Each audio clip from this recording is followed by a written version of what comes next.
le fait de conditionner l'entrée dans les bâtiments publics par la présentation d'une preuve de vaccination contre la pandémie de coronavirus, passe sanitaire donc, est contraire à la loi fondamentale du Togo, informe la Cour constitutionnelle, ajoutant que cette décision du gouvernement est discriminatoire, illégale. Saisi par lettre en date du 23 septembre 2021, adressée au président de la Cour constitutionnelle et enregistrée le 24 septembre 2021 au greffe sous le numéro 004G par laquelle le Premier ministre demande, conformément aux dispositions des articles 86 et 105 de la Constitution du 14 octobre 1992, l'avis de la Cour constitutionnelle sur le projet d'ordonnance relative à la présentation d'une preuve de vaccination contre la Covid-19 pour accéder aux bâtiments publics, vu la Constitution du 14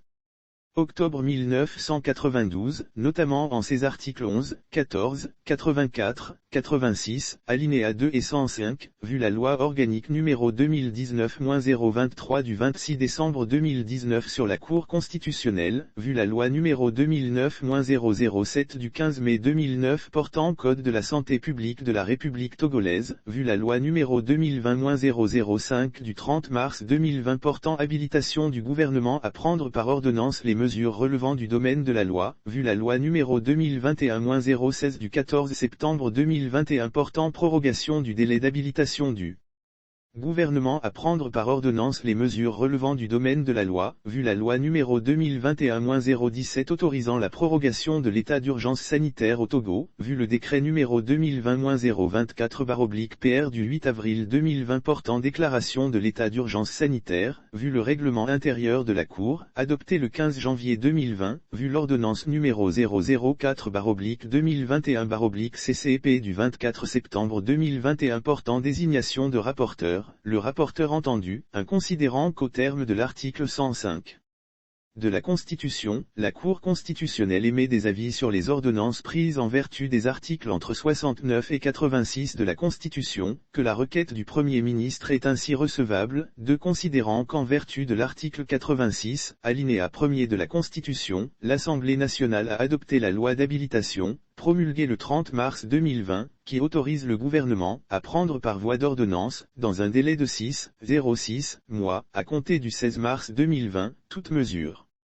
relevant du domaine de la loi pour lutter contre la propagation du coronavirus, Covid-19, et protéger la population des risques de contamination, que la loi numéro 2021-016 du 14 septembre 2021 proroge le délai d'habilitation du gouvernement en lui permettant de prendre par ordonnance les mesures relevant du domaine de la loi pour une période de 12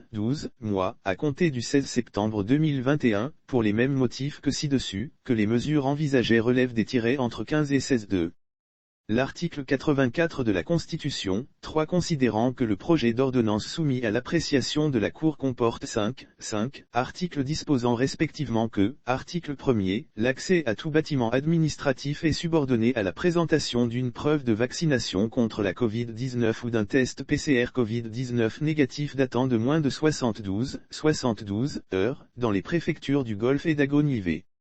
L'accès aux bâtiments administratifs est autorisé aux personnes ayant reçu la première dose d'un vaccin à dose multiple et dont le délai de prise de la dose suivante n'est pas expiré. L'article 2 donne pouvoir au ministre chargé de l'administration territoriale pour étendre par arrêté la mesure prévue pour les préfectures du Golfe et d'Agonivé aux autres préfectures en fonction de l'évolution de la pandémie et lorsque les circonstances locales l'exigent. L'article 3 donne le même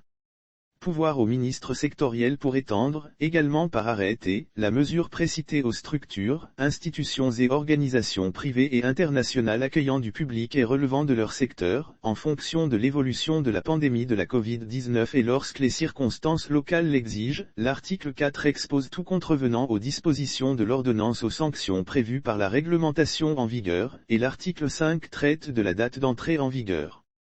de l'ordonnance, 4 considérant que l'article 14 de la Constitution dispose que « l'exercice des droits et libertés garantis par la présente Constitution ne peut être soumis qu'à des restrictions expressément prévues par la loi et nécessaires à la protection de la sécurité nationale, de l'ordre public, de la santé publique, de la morale ou des libertés et droits fondamentaux d'autrui, qu'ainsi le gouvernement peut prendre la mesure envisagée pour les préfectures du Golfe et d'Agonivé. mais qu'il ne peut le faire qu'en prenant une ordonnance de portée générale couvrant la totalité des préfectures du territoire national et prévoir la possibilité des mesures d'allègement ou de renforcement dans telle ou telle préfecture en fonction de l'évolution de la pandémie de la Covid-19 compte tenu des circonstances locales, qu'en conditionnant l'accès aux bâtiments administratifs à la présentation d'une preuve de vaccination ou d'un test PCR négatif datant de moins de 72 heures dans les seules préfectures du Golfe et d'Agon-Yvé. Le projet d'ordonnance porte atteinte au principe d'égalité prévu par l'article 11 de la Constitution, 5 considérant en effet que l'article 11 de la Constitution de 1992 prévoit que « tous les êtres humains sont égaux en dignité et en droit, l'homme et la femme sont égaux devant la loi, nul ne peut être favorisé ou désavantagé en raison de son origine familiale, ethnique ou régionale, de sa situation économique ou sociale, de ses convictions politiques, religieuses, philosophiques ou autres, qu'il est de jurisprudence établi que, le principe d'égalité ne s'oppose ni à ce que le législateur règle de façon différente des situations différentes, ni à ce qu'il déroge à l'égalité pour des raisons d'intérêt général pourvu que dans l'un et l'autre cas, la différence de traitement qui en résulte soit en rapport avec l'objet de la loi qui l'établit, qu'en retenant un périmètre d'application qui aurait compris exclusivement les préfectures du Golfe et d'Agon-Yvé au lieu de revêtir une portée générale. L'ordonnance sous examen méconnaît le principe d'égalité ci-dessus rappelé, que si le législateur peut prévoir des règles différentes selon les faits, les situations et les personnes auxquelles elles s'appliquent, c'est à la condition que soient assurées aux usagers des établissements concernés sur l'ensemble du territoire national des garanties égales, qu'en voulant combattre l'expansion de la pandémie de Covid-19, en procédant comme il l'a fait, le gouvernement crée en réalité une discrimination entre les citoyens au regard de l'accès aux services et prestations publiques, qu'il défavorise les citoyens vivant dans les préfectures du Golfe et d'Agon-Yvé par rapport à ceux des autres préfectures, 6 considérant en outre que l'ordonnance soumise pour avis à la Cour constitutionnelle n'aménage pas, en raison de son objet et du contexte sanitaire, des dérogations explicites visant les personnes se trouvant dans l'impossibilité de présenter une preuve de vaccination ou de test PCR négatif soit en raison de leur jeune âge soit pour des motifs médicaux soit encore pour d'autres motifs résultant de l'urgence. En conséquence, est d'avis que, article 1er, la demande d'avis du Premier ministre est recevable. Article 2, l'objet du projet d'ordonnance est conforme à la Constitution. Article 3, le projet d'ordonnance est contraire à l'article 11 de la Constitution en tant qu'il ne dispose que pour les préfectures du Golfe et d'Agon-Yvé. Article 4, dit qu'il doit être tenu compte de la réserve formulée au point 6. Article 5, le présent avis sera notifié au Premier ministre et publié au Journal officiel de la République togolaise. Délibéré par la Cour en sa séance du 30 septembre 2021 au cours de laquelle ont siégé messieurs les juges, Mipanam Choubli, président par intérim, Kofi Jérôme Amekoudi, Djobo Babakan Koulibaly, Palouki Massina et Poile Sogwayou.